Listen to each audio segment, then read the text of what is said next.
Assalamualaikum warahmatullahi wabarakatuh. Selamat malam pemirsa. Seputar Aceh kembali hadir di hadapan Anda. Di edisi Senin 24 Mei 2021 bersama saya Cud Intan, berikut Seputar Aceh selengkapnya.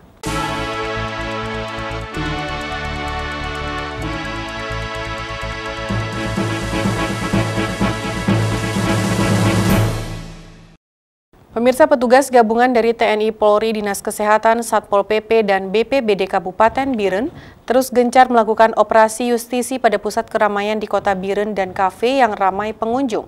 Petugas juga melakukan swab antigen secara acak bagi pengunjung dan pelayan kafe.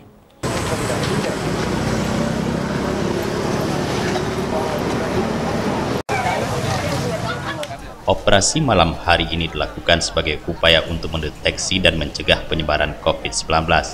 Razia prokes dilakukan dengan meningkatnya kasus COVID-19 pasca liburan Hari Raya Idul Fitri.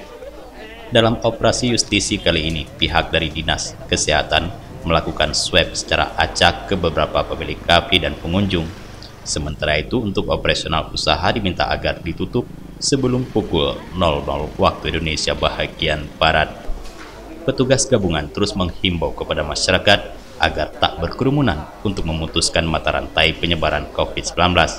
Namun kenyataannya masih banyak warga yang tidak mematuhi anjuran pemerintah tersebut. Sementara itu kasus COVID-19 di Biren semakin hari semakin meningkat. Ibtu Al-Munir selaku Komandan Pimpinan Operasi Justisi mengatakan pihaknya akan terus gencar melakukan sosialisasi prokes dan bagi yang melanggar akan ditindak dan diswab di tempat. Malam hari ini berjalan dengan lancar, yaitu titik sasarannya ada di Cafe Golden di Jalan Elak, ya. Jadi di sini terdapat 3 kafe, namun demikian 2 kafe ditutup, tidak dibuka.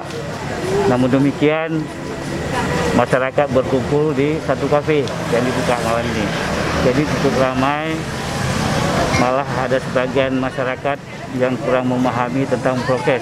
Otomatis dimanapun kafe itu kita semua melihat sendiri ada pelanggaran-pelanggaran. Namun demikian kita tidak bosan-bosannya menghimbau kepada masyarakat agar selalu mematuhi prokes.